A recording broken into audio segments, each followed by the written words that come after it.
आप सुन रहे हैं जगत गुरु तत्वदर्शी संत रामपाल जी महाराज द्वारा लिखित पुस्तक ज्ञान गंगा का पेज नंबर 245। गीता अध्याय 15 श्लोक 1 से 4 तथा 16 से 17 में पूर्ण परमात्मा तथा परब्रह्म ब्रह्म आदि का निर्णायक ज्ञान है। गीता अध्याय 15 श्लोक 16 में कहा है कि पृथ्वी तत्व से निर्मित लोक यानी ब्रह्म के 21 ब्रह्मांड तथा परब्रह्म के 7 संख ब्रह्मांड पृथ्वी तत्व से बने होने के कारण एक लोक भी कहा जाता है। में दो प्रभु है, एक अक्षर पुरुष अर्थात ब्रह्म, दूसरा अक्षर पुरुष अर्थात परब्रह्म। इन दोनों प्रभुओं के अंतर्गत जितने भी प्राणी हैं उनका तथा इन दोनों प्रभुओं के स्थूल शरीर तो नाशवान हैं तथा जीवात्मा अविनाशी कही गई है। गीता अध्याय 15 श्लोक 17 में कहा है कि वास्तव में पुरुषोत्तम अर्थात सर्वशक्तिमान परमेश्वर तो उपरोक्त दोनों से अन्य ही है, जो परमात्मा कहा जाता है, जो तीनों लोकों में प्रवेश करके सबका धारण पोषण करता है। वह वास्तव में अविनाशी परमेश्वर कहा जाता है। गीता अध्याय 15 के ही श्लोक 18 में गीता ज्ञान दाता यानी क्षर पुरुष ब्रह्म अपनी स्थिति बताते हुए कह रहा है कि मुझे तो लोकवेद यानी दंत कथा के आधार से पुरुषोत्तम कहते हैं, क्योंकि मैं अपने 21 ब्रह्मांडों में जितने भी प्राणी मेरे अधीन हैं, वे चाहे स्थूल शरीर में नाशवान है, चाहे आत्मा रूप में अविनाशी हैं, मैं उनसे उत्तम यानी श्रेष्ठ हूँ। इसलिए मैं लोकवेद के आधार से पुरुषोत्तम प्रसिद्ध हूँ। वास्तव में पुरुषोत्तम तो कोई और ही परमेश्वर है, जो गीता अध्याय 15 श्लोक 17 में कहा है। प्रश्न गीता अध्याय 10 श्लोक 2 में तथा 3 में कहा है कि मेरी उत्पत्ति को कोई नहीं जानता, जो मुझे अनादि अजन्मा तत्व से जानता है वह सर्व पापों से मुक्त हो जाता है। इससे स्पष्ट है कि ब्रह्म का जन्म नहीं है तथा सर्व पाप नष्ट कर देता है। उत्तर गीता अध्याय 10 श्लोक 2 को पुनर्पढ़े, जिसमें कहा है कि मेरी उत्पत्ति को न देवता यानी ब्रह्मा विष्णु तथा शिव आदि तथा न महर्षि जानते हैं, क्योंकि वे सर्व मुझसे उत्पन्न हुए हैं। इस श्लोक से स्वतः सिद्ध है कि गीता ज्ञान दाता प्रभु की उत्पत्ति अर्थात जन्म तो हुआ है, परंतु काल यानी ब्रह्म से उत्पन्न देवता तथा ऋषिजन नहीं जानते, क्योंकि वे काल से उत्पन्न हुए हैं। जैसे पिता के जन्म के विषय में बच्चे नहीं जानते, परंतु पिता का पिता अर्थात दादाजी ही बताता है। पूर्ण परमात्मा ने स्वयं काल लोक में प्रकट होकर ब्रह्म की उत्पत्ति के विषय में बताया है। कृपया पढ़ें सृष्टि रचना, इसी पुस्तक ज्ञान गंगा के पृष्ठ 22 से 74 तक। गीता अध्याय 10 श्लोक 3 का अनुवाद गलत किया है। जैसे गीता अध्याय 2 श्लोक 12 तथा अध्याय 4 श्लोक 5 में अपने आप को नाशवान तथा जन्म मृत्यु को बार बार प्राप्त होने वाला कहा है, तथा अध्याय 2 श्लोक 17 तथा अध्याय 8 श्लोक 3, 8 से 10 तथा 20 व अध्याय 15 श्लोक 4, 16, 17 में किसी अन्य अविनाशी अनादि परमात्मा के विषय में कहा है। इसलिए गीता अध्याय 10 श्लोक 3 में कहा है कि जो मनुष्यों में विद्वान अर्थात तत्वदर्शी संत मुझे तथा उस अनादि वास्तव में जन्म रहित सर्व लोकों के महेश्वर अर्थात परमेश्वर को तत्व से जानता है, वह तत्वदर्शी संत सत ज्ञान उच्चारण करता है, जिससे सत साधना करके पाप से मुक्त हो जाता है। आप सुन रहे हैं जगत गुरु तत्वदर्शी संत रामपाल जी महाराज द्वारा लिखित पुस्तक ज्ञान गंगा का पेज नंबर 246। इसी का प्रमाण गीता अध्याय 4 श्लोक 34 में भी है। कृपया पढ़े गीता अध्याय 10 श्लोक 3 का यथार्थ अनुवाद। अध्याय 10 का श्लोक 2। न मे विदुः सुरगणाः प्रभवं न महर्षयः अहम आद्यः हि देवानां महर्षिणां च सर्वशः। अनुवाद में यानी मेरी, प्रभवम यानी उत्पत्ति को, न यानी न सुरगणाः यानी देवता लोग जानते हैं, और न यानी न महर्षयः यानी महर्षिजन ही, विदुः यानी जानते हैं, ही यानी क्योंकि, अहम यानी मैं, सर्वशः यानी सब प्रकार से, देवानाम यानी देवताओं का, च यानी और, महर्षिनाम यानी महर्षियों का भी, आद्यः यानी आदि अर्थात उत्पत्ति का कारण हूँ। अध्याय 10 का श्लोक 3। यह माम अजम अनादिम च वेत्ति लोक महेश्वरम असम्मूढ़ सह मत रेषु सर्वपापैः प्रमुच्यते। अनुवाद यह यानी जो विद्वान व्यक्ति माम यानी मुझको, च यानी तथा, अनादिम यानी सदा रहने वाले अर्थात पुरातन, अजम यानी जन्म न लेने वाले, लोक महेश्वरम यानी सर्व लोकों के महान ईश्वर अर्थात सर्वोच्च परमेश्वर को वेत्ति यानी जानता है, सह यानी वह, मतयेषु यानी शास्त्रों को सही जानने वाला अर्थात वेदों के अनुसार ज्ञान रखने वाला, असम्मूढ़ यानी अर्थात तत्वदर्शी विद्वान, सर्वपापैः यानी संपूर्ण पापों को, प्रमुच्यते यानी विस्तृत वर्णन के साथ कहता है अर्थात वही सृष्टि ज्ञान व कर्मों का सही वर्णन करता है अर्थात अज्ञान से पूर्ण रूप से मुक्त कर देता है, जिस कारण तत्वदर्शी संत द्वारा बताई वास्तविक साधना के आधार पर भक्ति करने वाले के सर्व पाप नष्ट हो जाते हैं। गीता ज्ञान दाता ब्रह्म यानी काल की उत्पत्ति का संकेत। अध्याय 10 के श्लोक 2 में कहा है कि अर्जुन मेरी उत्पत्ति यानी जन्म को न तो देवता जानते हैं न ही महर्षि जन जानते हैं, क्योंकि यह सब मेरे से पैदा हुए हैं। इससे स्वसिद्ध है कि ब्रह्म यानी काल की उत्पत्ति तो हुई है, परंतु देवता व ऋषि नहीं जानते। जैसे पिताजी की उत्पत्ति को बच्चे नहीं बता सकते, परंतु दादाजी जानता है। इसी प्रकार 21 ब्रह्मांड में सर्व देव ऋषि आदि ज्योति निरंजन ब्रह्म अर्थात काल तथा प्रकृति यानी दुर्गा के संयोग से उत्पन्न हुए हैं। इसलिए कह रहा है कि मेरी उत्पत्ति को 21 ब्रह्मांडों में कोई नहीं जानता, क्योंकि सर्व की उत्पत्ति मेरे से हुई है। केवल पूर्ण ब्रह्म ही काल यानी ब्रह्म की उत्पत्ति बता सकता है, क्योंकि ब्रह्म यानी काल की उत्पत्ति परम अक्षर ब्रह्म यानी पूर्ण ब्रह्म से हुई है, जिसका गीता जी के अध्याय 3 के श्लोक 14-15 में ब्रह्म की उत्पत्ति का प्रत्यक्ष प्रमाण है। अध्याय 10 के श्लोक 3 जो तत्वदर्शी अर्थात विद्वान व्यक्ति मुझे तथा कभी न जन्म लेने वाले सर्व लोकों के महेश्वर अर्थात अविनाशी परमात्मा को जानता है, वह चारों वेदों ऋग्वेद, सामवेद, यजुर्वेद तथा अथर्ववेद को जानता है, वह तत्वदर्शी संत है। आप सुन रहे हैं जगत गुरु तत्वदर्शी संत रामपाल जी महाराज द्वारा लिखित पुस्तक ज्ञान गंगा का पेज नंबर 247। उसके द्वारा बताए भक्ति मार्ग से साधना करने से सर्व पाप नष्ट हो जाते हैं। गीता जी के अध्याय 15 के श्लोक 16, 17, 18 में वर्णन है कि पूर्ण परमात्मा अविनाशी तो अन्य ही है, जो तीनों लोकों में प्रवेश करके सबका धारण पोषण करता है। मुझ यानी काल को तो केवल इसलिए पुरुषोत्तम कहते हैं क्योंकि मैं 21 ब्रह्मांडों में मेरे अधीन स्थूल शरीर में नाशवान प्राणियों तथा अविनाशी जीवात्मा से उत्तम हूँ। इसलिए मुझे लोक वेद अर्थात दंत कथाओं के आधार से पुरुषोत्तम कहा है, परंतु वास्तव में मैं अविनाशी या पालन करता नहीं हूँ। गीता जी के अध्याय नंबर 3 के श्लोक 14-15 में कहा है कि सर्वजीव अन्न से उत्पन्न होते हैं। अन्न वर्षा से होता है, वर्षा यज्ञ से होती है, यज्ञ शुभ कर्मों से, कर्म ब्रह्म से उत्पन्न हुए, ब्रह्म अविनाशी परमात्मा से उत्पन्न हुआ। वही अविनाशी सर्वव्यापक परमात्मा ही यज्ञों में प्रतिष्ठित है, यज्ञों में पूज्य है, वही यज्ञों का फल भी देता है, अर्थात वास्तव में अधियज्ञ भी वही है। फिर गीता जी के अध्याय 10 के श्लोक नंबर 2 में कहा है कि मेरी उत्पत्ति यानी प्रभवम को कोई नहीं जानता है। इससे सिद्ध है कि काल यानी ब्रह्म भी उत्पन्न हुआ है, इसलिए यह कहीं पर आकार में भी है। नहीं तो कृष्ण जी तो अर्जुन के सामने ही खड़े थे, वे तो कह ही नहीं सकते कि मैं अनादि अजम यानी अजन्मा हूँ। यह सर्वकाल यानी अदृश्य ब्रह्म ही श्री कृष्ण जी के शरीर में जीवस्थ रूप यानी प्रेतवत प्रवेश करके से बोलकर अपनी प्रतिष्ठा यानी स्थिति की सही जानकारी गीता रूप में दे गया। उपरोक्त विवरण से गीता जी में सिद्ध हुआ कि ब्रह्म की उत्पत्ति पूर्ण ब्रह्म से हुई है। यही प्रमाण अथर्ववेद कांड 4 अनुवाक 1 मंत्र 3 में भी है। कृपया निम्न पढ़े। कांड नंबर 4 अनुवाक नंबर 1 मंत्र नंबर 3। प्रयोजगे विद्वानस्य बंधुर्विश्वा देवानां जनिमा विवक्ति ब्रह्म ब्रह्मण उज्जभार मध्यान्नी चैरुच्चैः स्वधा अभिप्रतस्था प्र यह जगे विद्वानस्य बंधुः विश्वा देवानां जनिमा विवक्ति ब्रह्म ब्रह्मण उज्जभार मध्यात् निचैः उच्चैः स्वधा अभियः प्रतस्था। अनुवाद।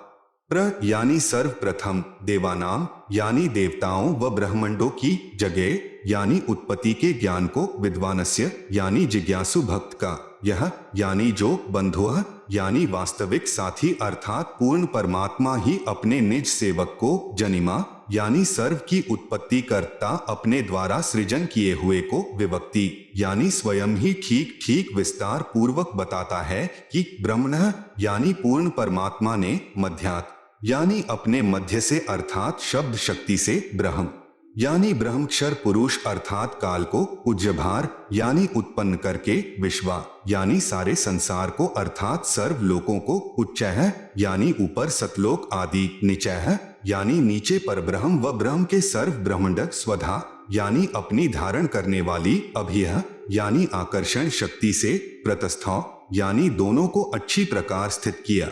आप सुन रहे हैं जगत गुरु तत्वदर्शी संत रामपाल जी महाराज द्वारा लिखित पुस्तक ज्ञान गंगा का पेज नंबर 248।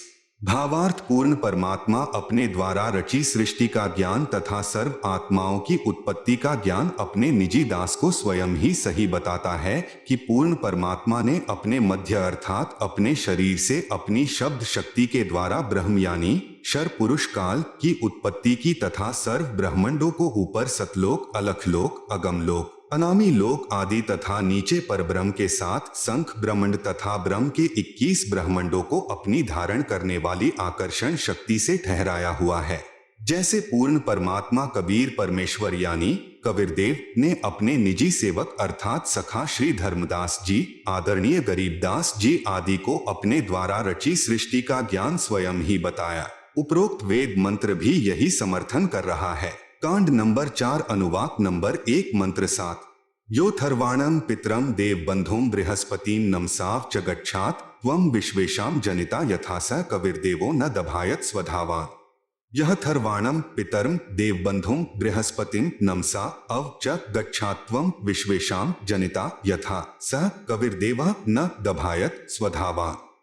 अनुवाद यह यानी जो अथर्वाणम यानी अचल अर्थात अविनाशी पितरम यानी जगत पिता देव बंधुम यानी भक्तों का वास्तविक साथी अर्थात आत्मा का आधार बृहस्पतिम यानी जगत गुरु च यानी तथा नमसा यानी विनम्र पुजारी अर्थात विधिवत साधक को अव यानी सुरक्षा के साथ गच्छात यानी सतलोक गए हुओं को सतलोक ले जाने वाला विश्वेशाम यानी सर्व ब्रह्मंडों की जनिता यानी रचना करने वाला जगदम्बा अर्थात माता वाले गुणों से भी युक्त न दभायत यानी काल की तरह धोखा न देने वाले स्वधावान यानी स्वभाव अर्थात गुणों वाला यथा यानी ज्यों का त्यों अर्थात वैसा ही सह यानी वह त्वम यानी आप कबीरदेव कबीर देवः यानी कबीरदेव है अर्थात भाषा भिन्न इसे कबीर परमेश्वर भी कहते हैं।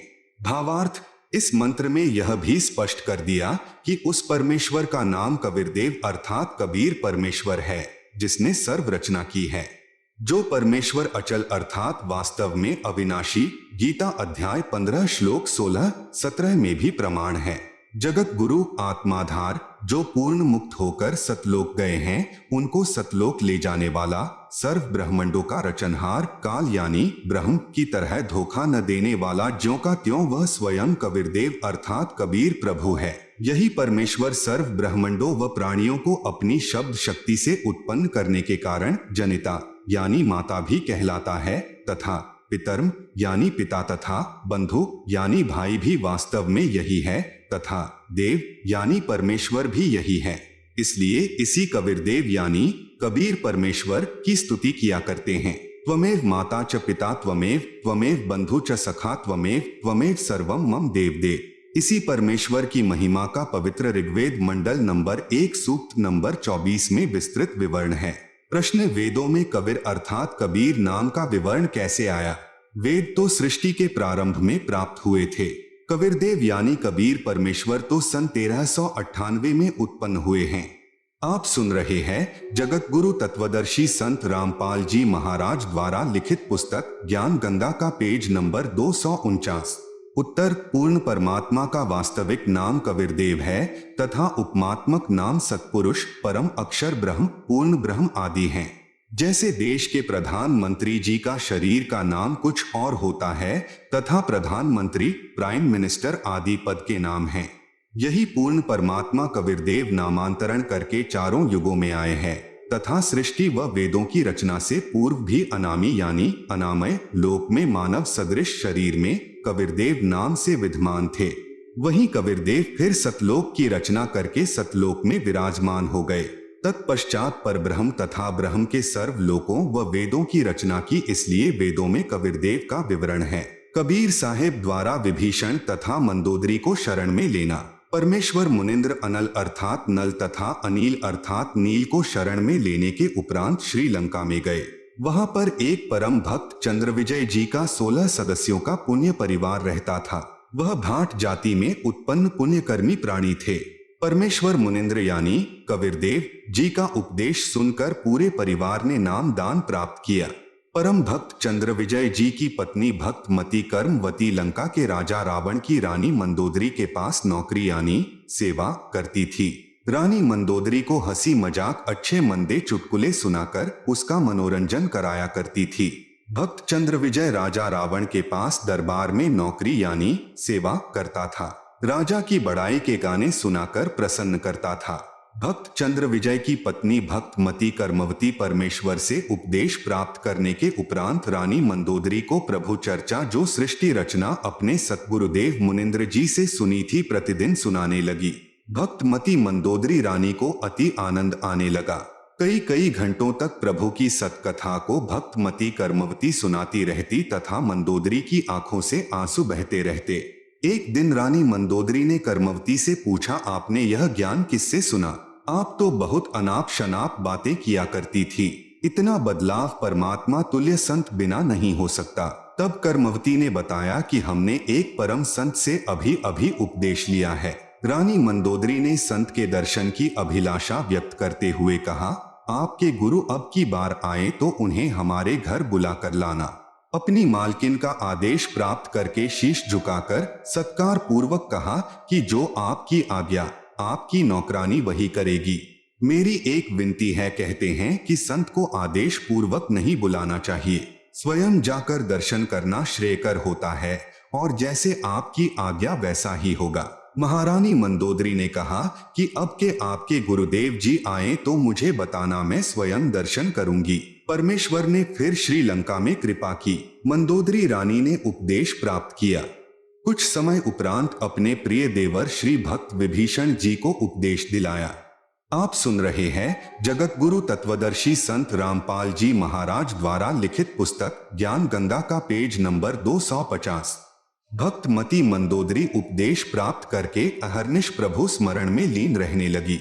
अपने पति रावण को भी सतगुरु मुनिंद्र जी से उपदेश प्राप्त करने की कई बार प्रार्थना की, परंतु रावण नहीं माना तथा कहा करता था कि मैंने परम शक्ति महेश्वर मृत्युंजय शिव जी की भक्ति की है, इसके तुल्य कोई शक्ति नहीं है, आपको किसी ने बहका लिया है। कुछ ही समय उपरांत वनवास प्राप्त श्री सीता जी का अपहरण करके रावण ने अपने 9 लखा बाग में कैद कर लिया। भक्तमती मंदोदरी के बार बार प्रार्थना करने से भी रावण ने माता सीता जी को वापस छोड़कर आना स्वीकार नहीं किया। तब भक्तमती मंदोदरी जी ने अपने गुरुदेव मुनिंद्र जी से कहा, महाराज जी, मेरे पति ने किसी की औरत का अपहरण कर लिया है, मुझसे सहन नहीं हो रहा है, वह उसे वापस छोड़कर आना किसी कीमत पर भी स्वीकार नहीं कर रहा है। आप दया करो मेरे प्रभु, आज तक जीवन में मैंने ऐसा दुख नहीं देखा था। परमेश्वर मुनिंद्र जी ने कहा कि बेटी मंदोदरी, यह औरत कोई आम स्त्री नहीं है। श्री विष्णु जी को श्रापवश पृथ्वी पर आना पड़ा है। वे श्री राजा दशरथ के पुत्र रामचंद्र अयोध्यावासी हैं। इनको 14 वर्ष का वनवास प्राप्त है तथा लक्ष्मी जी स्वयं सीता रूप बनाकर इनकी पत्नी रूप में वनवास में थी। उसे रावण एक साधु वेश बनाकर धोखा देकर उठा लाया है। यह स्वयं लक्ष्मी ही सीता जी है। इसे शीघ्र वापस करके क्षमा याचना करके अपने जीवन की भिक्षा याचना रावण करें तो इसी में इसका शुभ है। भक्तमती मंदोदरी के अनेकों बार प्रार्थना करने से रावण नहीं माना तथा कहा कि वे 2 मस्करे जंगल में घूमने वाले मेरा क्या बिगाड़ सकते हैं। मेरे पास अनगिनत सेना है, मेरे 1 लाख पुत्र तथा 1.25 लाख नाती हैं। मेरे पुत्र मेघनाद ने स्वर्गराज इंद्र को पराजित कर उसकी पुत्री से विवाह कर रखा है। 33 करोड़ देवताओं को हमने कैद कर रखा है। तू मुझे उन 2 बेसहारा फिर रहे वनवासियों को भगवान बताकर डराना चाहती है। इस स्त्री को वापस नहीं करूंगा। मंदोदरी ने भक्ति मार्ग का ज्ञान जो अपने पूज्य गुरुदेव से सुना था रावण को बहुत समझाया।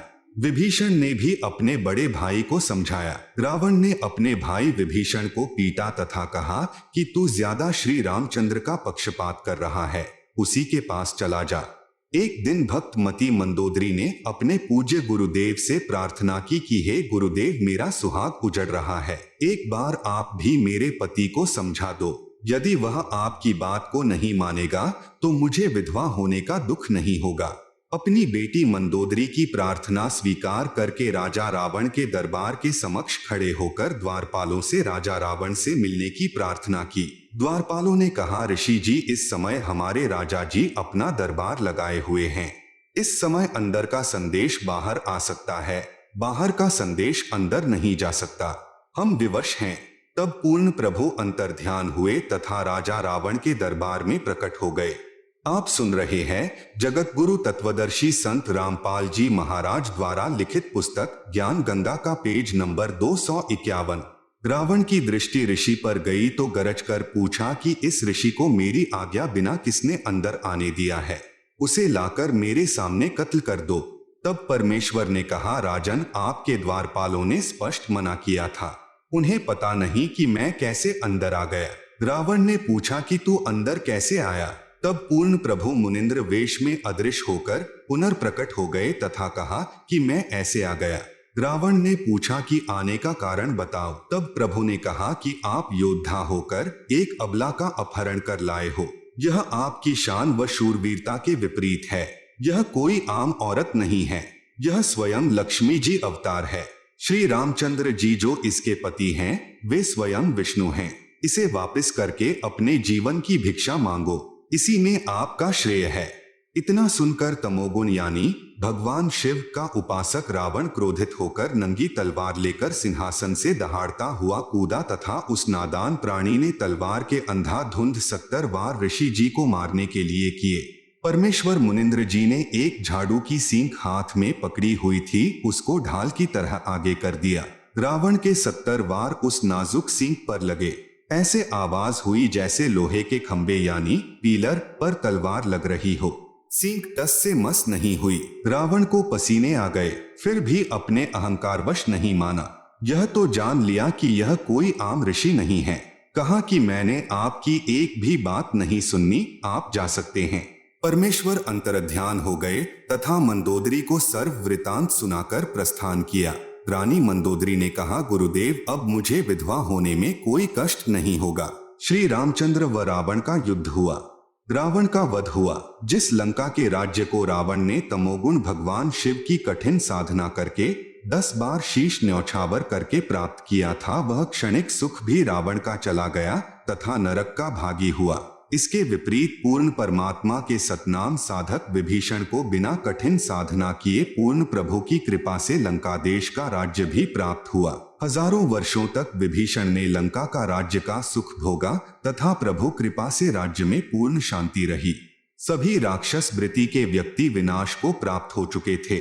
भक्त मती मंदोदरी तथा भक्त विभीषण तथा परम भक्त चंद्रविजय जी के परिवार के पूरे 16 सदस्य तथा अन्य जिन्होंने पूर्ण परमेश्वर का उपदेश प्राप्त करके आजीवन मर्यादावत सतभक्ति की, वे सर्व साधक यहाँ पृथ्वी पर भी सुखी रहे तथा अंत समय में परमेश्वर के विमान में बैठकर सतलोक यानी शाश्वतम स्थानम में चले गए। इसीलिए पवित्र गीता अध्याय 7 मंत्र 12 से 15 में कहा है कि तीनों गुणों यानी रजगुण ब्रह्मा जी, सतगुण विष्णु जी, तमगुण शिव जी की साधना से मिलने वाली क्षणिक सुविधाओं के द्वारा जिनका ज्ञान हरा जा चुका है, वे राक्षस स्वभाव वाले मनुष्यों में नीच दुष्कर्म करने वाले मूर्ख मुझ यानी काल ब्रह्म को भी नहीं भजते। आप सुन रहे हैं जगत गुरु तत्वदर्शी संत रामपाल जी महाराज द्वारा लिखित पुस्तक ज्ञान गंगा का पेज नंबर 252। फिर गीता अध्याय 7 मंत्र 18 में गीता बोलने वाला यानी काल ब्रह्म प्रभु कह रहा है कि कोई एक उदार आत्मा मेरी यानी ब्रह्म की ही साधना करता है, क्योंकि उनको तत्वदर्शी संत नहीं मिला। वे भी नेक आत्माएं मेरी अनुत्तमाम यानी अति अश्रेष्ठ गतिन यानी मुक्ति की स्थिति में आश्रित रह गए। वे भी पूर्ण मुक्त नहीं हैं। इसलिए पवित्र गीता अध्याय 18 मंत्र 62 में कहा है कि हे अर्जुन, तू सर्व भाव से उस परमेश्वर यानी पूर्ण परमात्मा तत् ब्रह्म की शरण में जा। उसकी कृपा से ही तू परम शांति तथा सतलोक अर्थात सनातन परम धाम को प्राप्त होगा। इसलिए पुण्यात्माओं से निवेदन है कि आज इस दासन के भी दास के पास पूर्ण परमात्मा प्राप्ति की वास्तविक विधि प्राप्त है। निशुल्क उपदेश लेकर लाभ उठाएं। द्वापर युग में इंद्रमती को शरण में लेना। द्वापर युग में चंद्रविजय नाम का एक राजा था। उसकी पत्नी इंद्रमती बहुत ही धार्मिक प्रवृत्ति की औरत थी। संत महात्माओं का बहुत आदर किया करती थी। उसने एक गुरुदेव भी बना रखा था। उनके गुरुदेव ने बताया था कि बेटी साधु संतों की सेवा करनी चाहिए। संतों को भोजन खिलाने से बहुत लाभ होता है। एकादशी का व्रत, मंत्र के जाप आदि साधनाएं जो गुरुदेव ने बताई थी वह भगवत भक्ति में बहुत दृढ़ता से लगी हुई थी। गुरुदेव ने बताया था कि संतों को भोजन खिलाया करेगी तो तू आगे भी रानी बन जाएगी और तुझे स्वर्ग प्राप्ति होगी। रानी ने सोचा कि प्रतिदिन एक संत को भोजन अवश्य खिलाया करूंगी। उसने यह प्रतिज्ञा मन में ठान ली कि मैं खाना बाद में खाया करूंगी, पहले संत को खिलाया करूंगी। इससे मुझे याद बनी रहेगी, कहीं मुझे भूल न पड़ जाए। रानी प्रतिदिन पहले एक संत को भोजन खिलाती, फिर स्वयं खाती। वर्षों तक ये क्रम चलता रहा। एक समय हरिद्वार में कुंभ के मेले का संयोग हुआ। जितने भी त्रिगुण माया के उपासक संत थे सभी गंगा में स्नान के लिए यानी परभी लेने के लिए प्रस्थान कर गए। इस कारण से कई दिन रानी को भोजन कराने के लिए कोई संत नहीं मिला। रानी इंद्रमती ने स्वयं भी भोजन नहीं किया। चौथे दिन अपनी बांदी से कहा कि बांदी देख ले, कोई संत मिल जाए तो, नहीं तो आज तेरी रानी जीवित नहीं रहेगी। आज मेरे प्राण निकल जाएंगे परंतु मैं खाना नहीं खाऊंगी। वह दीन दयाल कबीर परमेश्वर अपने पूर्व वाले भक्त को शरण में लेने के लिए न जाने क्या कारण बना देता है। बांदी ने ऊपर अटारी पर चढ़कर देखा कि सामने से एक संत आ रहा था। सफेद कपड़े थे। द्वापर युग में परमेश्वर कबीर करुणामय नाम से आए थे। बांदी नीचे आई और रानी से कहा कि एक व्यक्ति है जो साधु जैसा नजर आता है। रानी ने कहा कि जल्दी से बुला ला। बांदी महल से बाहर गई तथा प्रार्थना की कि साहेब, आपको हमारी रानी ने याद किया है। करुणामय साहेब ने कहा कि रानी ने मुझे क्यों याद किया है, मेरा और रानी का क्या संबंध। नौकरानी ने सारी बात बताई। करुणामय यानी कबीर साहेब ने कहा कि रानी को आवश्यकता पड़े तो यहाँ आ जाए, मैं यहाँ खड़ा हूँ। तू बांदी और वह रानी। आप सुन रहे हैं जगत गुरु तत्वदर्शी संत रामपाल जी महाराज द्वारा लिखित पुस्तक ज्ञान गंगा का पेज नंबर 253। मैं वहां जाऊं और यदि वह कह दे कि तुझे किसने बुलाया था या उसका राजा ही कुछ कह दे और बेटी संतों का अनादर बहुत पापदायक होता है। बांदी फिर वापस आई और रानी से सब वार्ता कह सुनाई। तब रानी ने कहा कि बांदी मेरा हाथ पकड़ और चल। जाते ही रानी ने दंडवत प्रणाम करके प्रार्थना की कि हे परवरदिगार, चाहती तो ये हूँ कि आपको कंधे पर बैठा लूं। करुणामय साहेब ने कहा, बेटी मैं यही देखना चाहता था कि तेरे में कोई श्रद्धा भी है या वैसे ही भूखी मर रही है। रानी ने अपने हाथों खाना बनाया। करुणामय रूप में आए कबीरदेव ने कहा कि मैं खाना नहीं खाता, मेरा शरीर खाना खाने का नहीं है। तो रानी ने कहा कि मैं भी खाना नहीं खाऊंगी। करुणामय साहेब जी ने कहा कि ठीक है बेटी, लाओ खाना खाते हैं, क्योंकि समर्थ उसी को कहते हैं जो चाहे सो करे। करुणामय साहेब ने खाना खा लिया। फिर रानी से पूछा कि जो यह तू साधना कर रही है यह तेरे को किसने बताई है। रानी ने कहा कि मेरे गुरुदेव ने आदेश दिया है। कबीर साहेब ने पूछा, क्या आदेश दिया है तेरे गुरुदेव ने। इंद्रमती ने कहा कि ब्रह्मा विष्णु महेश की पूजा, एकादशी का व्रत, तीर्थ भ्रमण, देवी पूजा, श्राद्ध निकालना, मंदिर में जाना, संतों की सेवा करना। करुणामय यानी कबीर साहेब ने कहा कि जो साधना तेरे गुरुदेव ने दी है तेरे को जन्म और मृत्यु तथा स्वर्ग नरक व 84 लाख योनियों के कष्ट से मुक्त नहीं हो सकती। रानी ने कहा कि महाराज जी जितने भी संत हैं अपनी अपनी प्रभुता आप ही बनाने आते हैं। मेरे गुरुदेव के बारे में कुछ नहीं कहोगे, मैं चाहे मुक्त हो या न हो। अब करुणामय यानी कबीर साहेब सोचते हैं कि इस भोले जीव को कैसे समझाए। इन्होंने जो पूछ पकड़ ली उसको छोड़ नहीं सकते, मर सकते हैं। करुणामय साहेब ने कहा कि बेटी वैसे तो तेरी इच्छा है, मैं निंदा नहीं कर रहा। क्या मैंने आपके गुरुदेव को गाली दी है या कोई बुरा कहा है? मैं तो भक्ति मार्ग बता रहा हूँ कि यह भक्ति शास्त्र विरुद्ध है, तुझे पार नहीं होने देगी और न ही तेरा कोई आने वाला कर्म दंड कटेगा। और सुन ले, आज से तीसरे दिन तेरी मृत्यु हो जाएगी। न तेरा गुरु बचा सकेगा और न तेरी यह नकली साधना बचा सकेगी। जब मरने की बारी आती है फिर जीव को डर लगता है। वैसे तो नहीं मानते।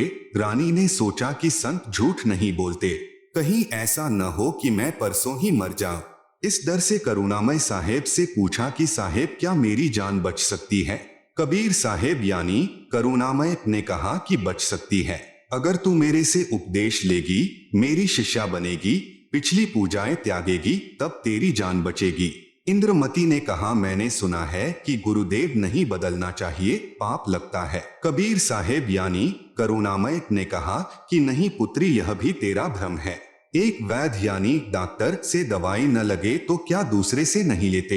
एक 5वीं कक्षा का अध्यापक होता है, फिर एक उच्च कक्षा का अध्यापक होता है। बेटी अगली कक्षा में जाना होगा, क्या सारी उम्र 5वीं कक्षा में ही लगी रहेगी? इसको छोड़ना पड़ेगा। तू अब आगे की पढ़ाई पढ़, मैं पढ़ाने आया हूँ। वैसे तो नहीं मानती, परंतु मृत्यु दिखने लगी कि संत कह रहा है तो कहीं बात न बिगड़ जाए। ऐसा विचार करके इंद्रमती ने कहा कि जैसे आप कहोगे मैं वैसे ही करूंगी। आप सुन रहे हैं जगत गुरु तत्वदर्शी संत रामपाल जी महाराज द्वारा लिखित पुस्तक ज्ञान गंगा का पेज नंबर 254। करुणामय यानी कबीर साहेब ने उपदेश दिया, कहा कि तीसरे दिन मेरे रूप में काल आएगा, तू उससे बोलना मत। जो मैंने नाम दिया है 2 मिनट तक इसका जाप करना, 2 मिनट के बाद उसको देखना है, उसके बाद सत्कार करना है। वैसे तो गुरुदेव आए तो अति शीघ्र चरणों में गिर जाना चाहिए, ये मेरा केवल इस बार आदेश है। रानी ने कहा, ठीक है जी। अब रानी को तो चिंता बनी हुई थी, श्रद्धा से जाप कर रही थी। कबीर साहेब यानी करुणामय साहेब का रूप बनाकर गुरुदेव रूप में काल आया। आवाज लगाई, इंद्रमती इंद्रमती। अब उसको तो पहले ही डर था, स्मरण करती रही थी, काल की तरफ नहीं देखा। 2 मिनट के बाद जब देखा तो काल का स्वरूप बदल गया, काल का ज्यों का त्यों चेहरा दिखाई देने लगा। करुणामय साहेब का स्वरूप नहीं रहा। जब काल ने देखा कि तेरा तो स्वरूप बदल गया, वह जान गया कि इसके पास कोई शक्ति युक्त मंत्र है। यह कहकर चला गया कि तुझे फिर देखूंगा, अब तो बच गई। रानी बहुत खुश हुई, फूली नहीं समाई। कभी अपनी बांदियों को कहने लगी कि मेरी मृत्यु होनी थी, मेरे गुरुदेव ने मुझे बचा दिया। राजा के पास गई तथा कहा कि आज मेरी मृत्यु होनी थी, मेरे गुरुदेव ने रक्षा कर दी, मुझे लेने के लिए काल आया था। राजा ने कहा कि तू ऐसे ही ड्रामे करती रहती है, काल आता तो क्या तुझे छोड़ जाता? ये संत वैसे बहका देते हैं, अब इस बात को वह कैसे माने? खुशी खुशी में रानी लेट गई। कुछ देर के बाद सर्प बनकर काल फिर आया और रानी को डस लिया। जो ही सर्प ने डसा रानी को पता चल गया। रानी जोर से चिल्लाई, मुझे सांप ने डंस लिया। नौकर भागे। देखते ही देखते एक मोरी यानी पानी निकलने का छोटा छिद्र में से वह सर्प निकल गया। अपने गुरुदेव को पुकार कर रानी बेहोश हो गई। करुणामय यानी कबीर साहेब वहां प्रकट हो गए। लोगों को दिखाने के लिए मंत्र बोला। वे तो बिना मंत्र भी जीवित कर सकते हैं, किसी जंत्र मंत्र की आवश्यकता नहीं। इंद्रमती को जीवित कर दिया। रानी ने बड़ा शुक्र मनाया कि हे बंदी छोड़, यदि आज आपकी शरण में नहीं होती तो मेरी मृत्यु हो जाती। साहेब ने कहा कि इंद्रमती, इस काल को मैं तेरे घर में घुसने भी नहीं देता, तेरे पर यह हमला भी नहीं करता, परंतु तुझे विश्वास नहीं होता। तू यह सोचती कि मेरे ऊपर कोई आपत्ति नहीं आनी थी। गुरुजी ने मुझे बहकाकर नाम दे दिया, इसलिए तेरे को थोड़ा सा झटका दिखाया है, नहीं तो बेटी तेरे को विश्वास नहीं होता। धर्मदास यहाँ घना अंधेरा, बिन परिचय जीव जम का चेहरा। कबीर साहेब यानी करुणामय ने कहा कि अब जब मैं चाहूंगा तब तेरी मृत्यु होगी। गरीबदास जी कहते हैं कि गरीब काल डरे करतार से, जय जय जय जगदीश, जौरा जौरी झाड़ती पग रज डारे शीश। यह काल कबीर भगवान यानी कबीर परमेश्वर से डरता है और यह मौत कबीर साहेब के जूते झाड़ती है, अर्थात नौकर तुल्य है। फिर उस धूल को अपने सिर पर लगाती है कि आप जिसको मारने का आदेश दोगे उसके पास जाऊंगी, नहीं मैं नहीं जाऊंगी। आप सुन रहे हैं जगत गुरु तत्वदर्शी संत रामपाल जी महाराज द्वारा लिखित पुस्तक ज्ञान गंगा का पेज नंबर 255। गरीब काल जो पीसे पीसना, जौरा है पनिहार, ये दो असल मजूर हैं मेरे साहेब के दरबार। यह काल जो यहाँ का 21 ब्रह्मांड का भगवान यानी ब्रह्म है, जो ब्रह्मा विष्णु महेश का पिता है, ये तो मेरे कबीर साहेब का आटा पीसता है अर्थात पक्का नौकर है, और जौरा यानी मौत मेरे कबीर साहेब का पानी भरती है अर्थात एक विशेष नौकरानी है। यह दो असल मजूर मेरे साहेब के दरबार में हैं। कुछ दिनों के बाद साहेब फिर आए, रानी इंद्रमती को सतनाम प्रदान किया। फिर कुछ समय के उपरांत करुणामय साहेब ने रानी इंद्रमती की अति श्रद्धा देखकर सारनाम दिया, शब्द की उपलब्धि करवाई। जब साहेब जाते रहते थे तो इंद्रमती प्रार्थना किया करती थी कि मेरे पति राजा को समझाओ मालिक, यह भी मान जाए, आपके चरणों में आ जाए तो मेरा जीवन सफल हो जाए। चंद्र विजय से कबीर साहेब ने प्रार्थना की कि चंद्र विजय आप भी नाम लो, यह 2 दिन का राज और ठाठ है, फिर 84 लाख योनियों में प्राणी चला जाएगा। चंद्र विजय ने कहा कि भगवान मैं तो नाम लूं नहीं और आपकी शिष्या को मना करूं नहीं, चाहे सारे खजाने को ही दान करो, चाहे किसी प्रकार का सत्संग करवाओ, मैं मना नहीं करूंगा। कबीर साहेब यानी करुणामय ने पूछा आप नाम क्यों नहीं लोगे? चंद्र विजय राजा ने कहा कि मैंने तो बड़े बड़े राजाओं की पार्टियों में जाना पड़ता है। करुणामय यानी कबीर साहेब ने कहा कि पार्टियों में जाने में नाम क्या बाधा करेगा, सभा में जाओ, वहां काजू खाओ, दूध पी लो, शरबत यानी जूस पी लो, शराब मत प्रयोग करो, शराब पीना महापाप है। परंतु राजा नहीं माना। रानी की प्रार्थना पर करुणामय यानी कबीर साहेब ने राजा को फिर समझाया कि नाम के बिना ये जीवन ऐसे ही व्यर्थ हो जाएगा, आप नाम ले लो। राजा ने फिर कहा कि गुरुजी मुझे नाम के लिए मत कहना, आपकी शिष्या को मैं मना नहीं करूंगा, चाहे कितना दान करे, कितना सत्संग करवाए।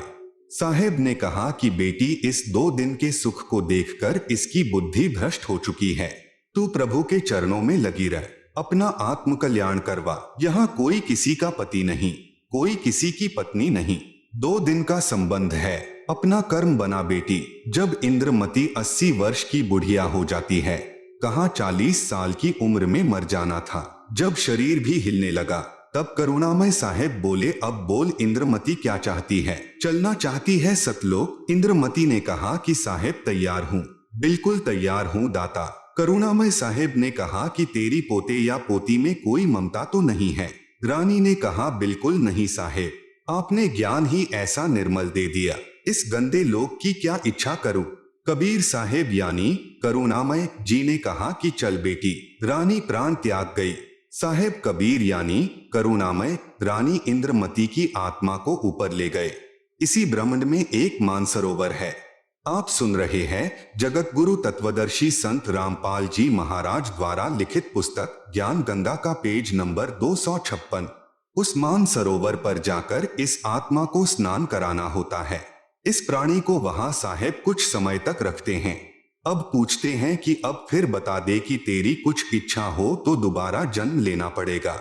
यदि मन में इच्छा रह गई तो सतलोक नहीं जा सकती। इंद्रमती ने कहा साहेब आप तो अंतर्यामी हो, कोई इच्छा नहीं है, आपके चरणों की इच्छा है, लेकिन एक मन में शंका बनी हुई है कि मेरा जो पति था उसने मुझे किसी भी धार्मिक कर्म में कभी मना नहीं किया, नहीं तो आजकल के पति अपनी पत्नियों को बाधा कर देते हैं। यदि वह मुझे मना कर देता तो मैं आपके चरणों में नहीं लग पाती, मेरा कल्याण नहीं होता। उसका इस शुभ कर्म में सहयोग का कुछ लाभ मिलता हो तो कभी उस पर भी दया करना दाता।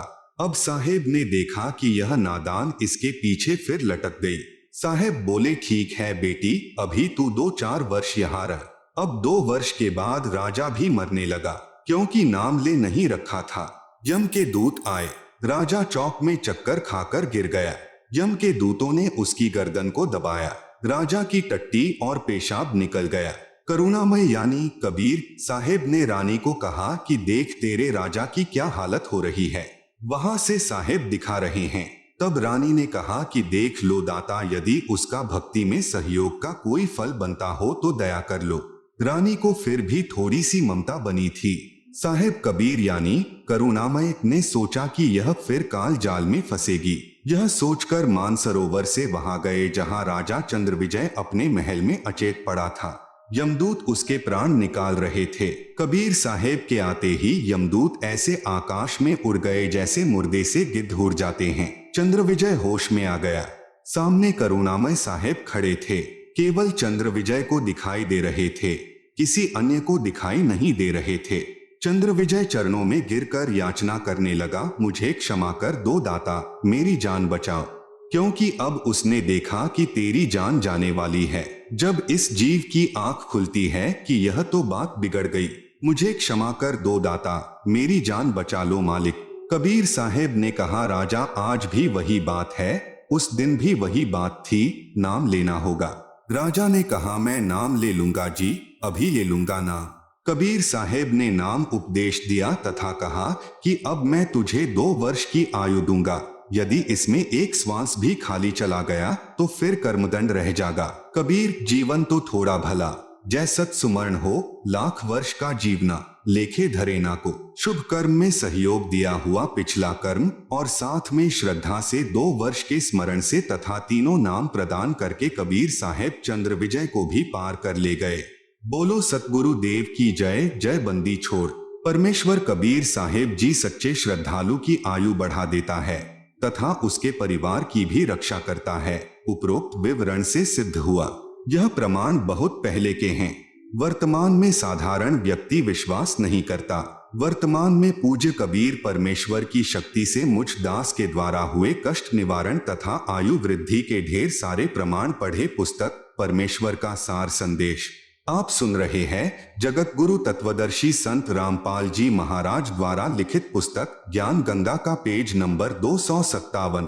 पवित्र पुराणों का रहस्य। पुराणों को समझने के लिए कृपया ध्यान रहे कि श्री ब्रह्मा पुराण, श्री विष्णु पुराण तथा श्री शिव पुराण ब्रह्म की लीला से प्रारंभ होते हैं, जिसे प्रथम अव्यक्त गीता अध्याय 7 श्लोक 25 में कहा है, जो गीता अध्याय 11 श्लोक 32 में कहता है कि मैं काल हूँ। इसी को क्षर पुरुष तथा ज्योति निरंजन भी कहा जाता है। यही सदाशिव काल रूपी ब्रह्म भी कहलाता है। यही ब्रह्मांड में एक ब्रह्मलोक की रचना करके उसके ऊपरी हिस्से में रहता है। यही महाविष्णु, महाब्रह्मा तथा महाशिव कहलाता है तथा उस क्षेत्र को काशी भी कहते हैं। उसी में रजगुण प्रधान, सतगुण प्रधान, तमगुण प्रधान 3 स्थान बनाकर अपनी पत्नी दुर्गा यानी महालक्ष्मी को साथ रखकर 3 पुत्रों रजगुण श्री ब्रह्मा जी, सतगुण श्री विष्णु जी, तमगुण श्री शिव जी की उत्पत्ति करके अचेत कर देता है। अचेत अवस्था में ही इनकी परवरिश करता रहता है। जवान होने पर श्री ब्रह्मा जी को कमल के फूल पर, श्री विष्णु जी को शेषनाग पर तथा श्री शिव को कैलाश पर्वत पर चेत कर देता है।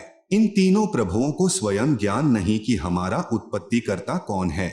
यही काल रूपी ब्रह्म ही विष्णु रूप धारण करके अपनी नाभि से कमल उत्पन्न करके उस पर श्री ब्रह्मा जी को रखकर होश में कर देता है। यही जब चाहे श्री ब्रह्मा, श्री विष्णु, श्री शिव रूप धारण करके दृष्टिगोचर होता है। यह काल अपने वास्तविक रूप में कभी प्रकट नहीं होता, जो काल ने श्रीमद् भगवत गीता जी का ज्ञान देते समय दिखाया था। गीता अध्याय 10 तथा 11 में प्रमाण है।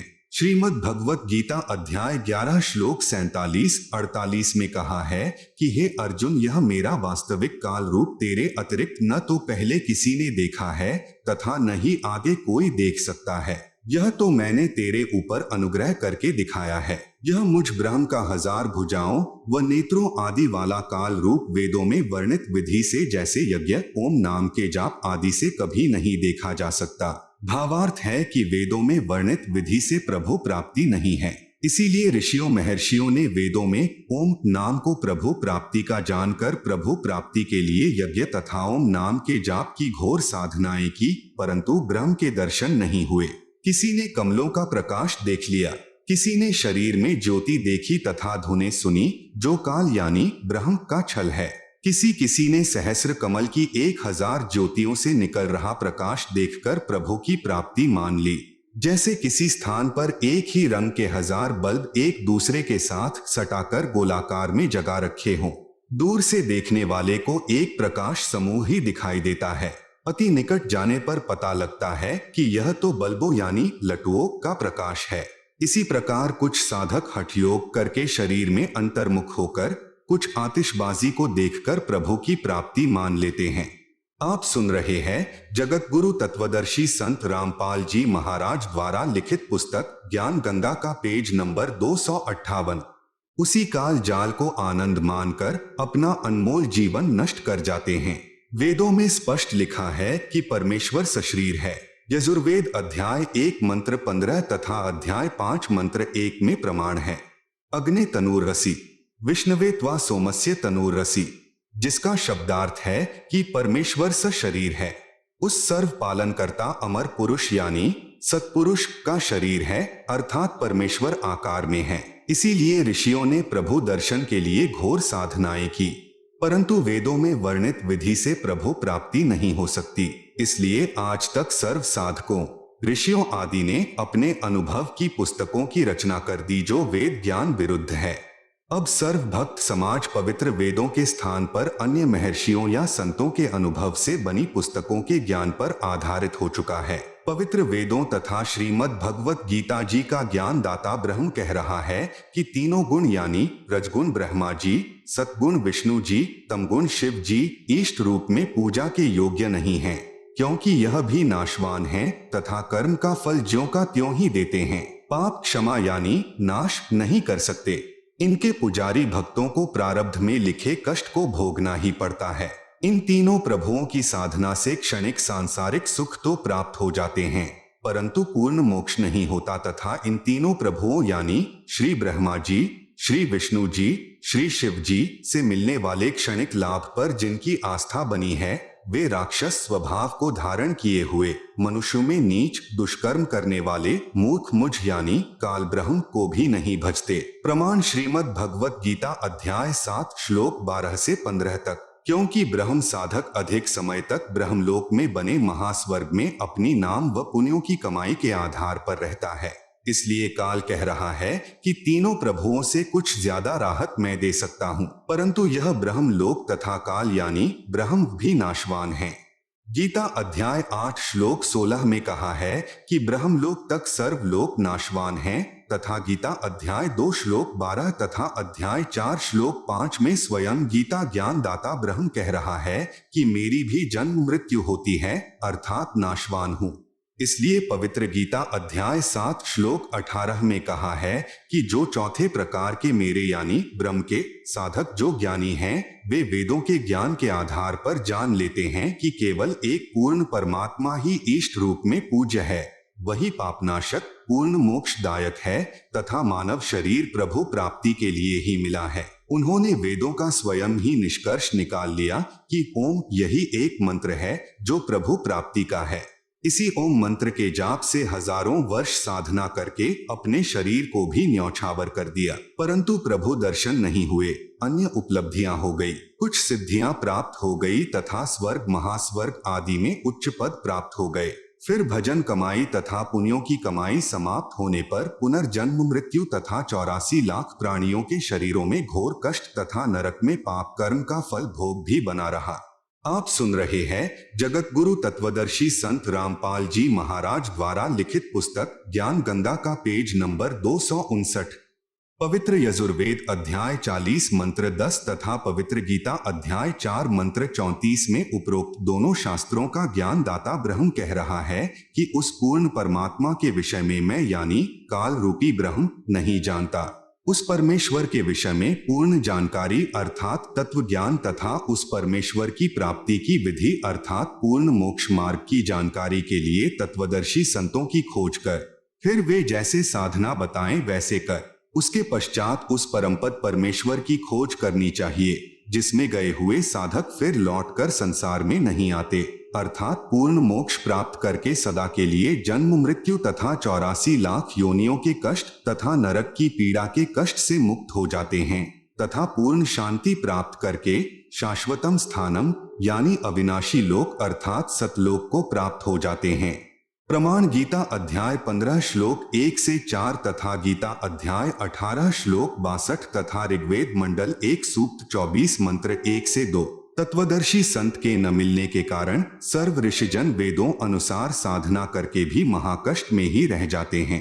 इसलिए गीता अध्याय 7 श्लोक 18 में कहा है कि जो ज्ञानी आत्मा हैं वे हैं तो उदार, क्योंकि प्रभु प्राप्ति के लिए तन मन धन से वेदों अनुसार साधना करते हैं, परंतु वे भी मुझ यानी काल ब्रह्म की अनुत्माम यानी अति घटिया गति अर्थात साधना से मिलने वाले लाभ पर ही आश्रित हैं, जिससे इनका पूर्ण मोक्ष नहीं हो सकता।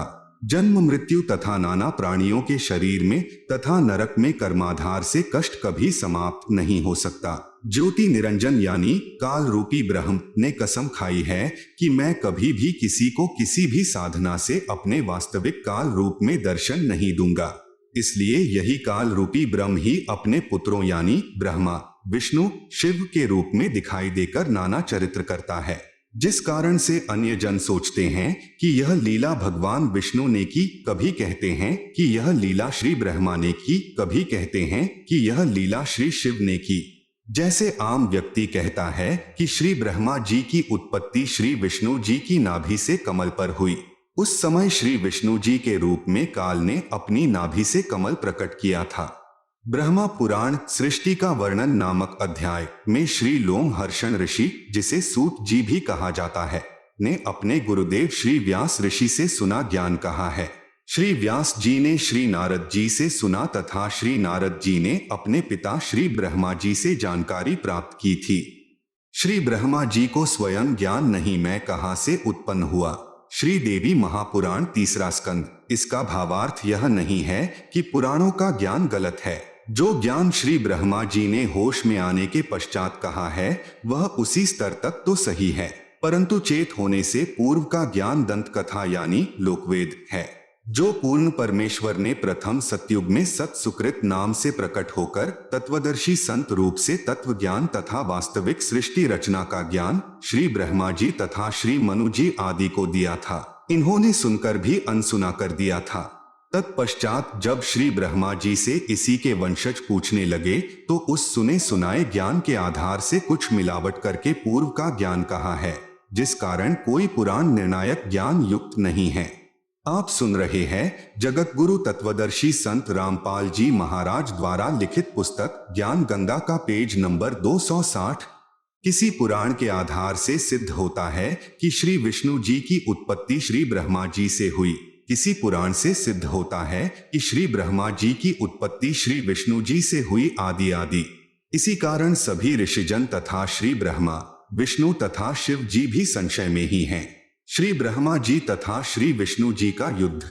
श्री शिव पुराण विद्येश्वर संहिता अध्याय 6 अनुवादक दीन दयाल शर्मा, प्रकाशक रामायण प्रेस मुंबई, पृष्ठ 67 तथा संपादक पंडित राम लग्न पांडेय, विशारद प्रकाशक सावित्र ठाकुर, प्रकाशन रथयात्रा वाराणसी, ब्रांच नाटी इमली वाराणसी के विद्येश्वर संहिता अध्याय 6 पृष्ठ 54 तथा टीकाकार डॉक्टर ब्रह्मानंद त्रिपाठी, साहित्य आयुर्वेद ज्योतिष आचार्य MA PhD DSCA, प्रकाशक चौखंबा संस्कृत प्रतिष्ठान 38 UA, Jawahar Nagar bungalow road Delhi, Sanskrit सहित शिव पुराण के विद्येश्वर संहिता अध्याय 6 पृष्ठ 45 पर श्री ब्रह्मा जी श्री विष्णु जी के पास आए।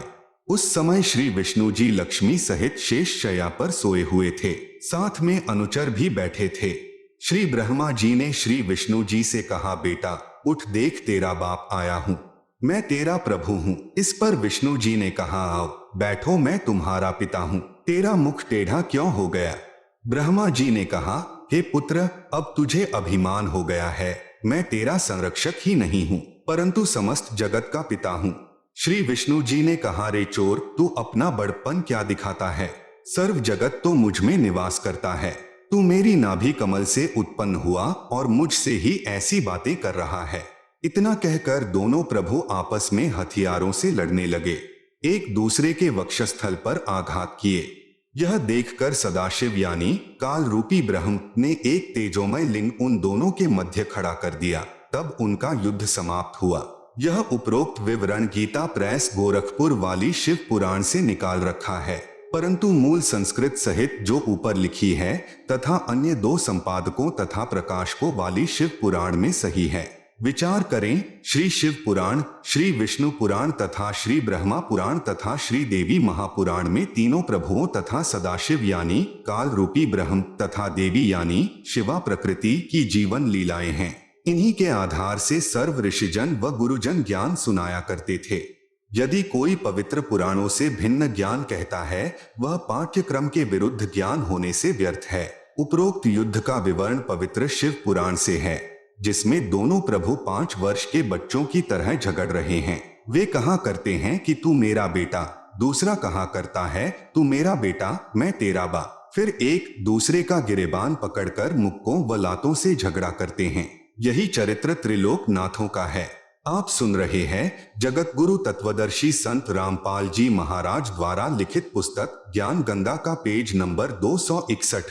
उपरोक्त तीनों पुराणों श्री ब्रह्मा पुराण, श्री विष्णु पुराण तथा श्री शिव पुराण का प्रारंभ तो काल रूपी ब्रह्म अर्थात ज्योति निरंजन से ही होता है, जो ब्रह्मलोक में महाब्रह्मा, महाविष्णु तथा महाशिव रूप धारण करके रहता है तथा अपनी लीला भी उपरोक्त रूप में करता है। अपने वास्तविक काल रूप को छुपा कर रखता है तथा बाद में विवरण रजगुण ब्रह्मा जी, सतगुण विष्णु जी तथा तमगुण शिव जी की लीलाओं का है। उपरोक्त ज्ञान के आधार से पवित्र पुराणों को समझना अति आसान हो जाएगा। श्री विष्णु पुराण, अनुवादक श्री मुनिलाल गुप्त, प्रकाशक गोविंद भवन कार्यालय, गीता प्रेस, गोरखपुर। श्री विष्णु पुराण का ज्ञान श्री पाराशर ऋषि ने अपने शिष्य श्री मैत्रेय ऋषि जी को कहा है।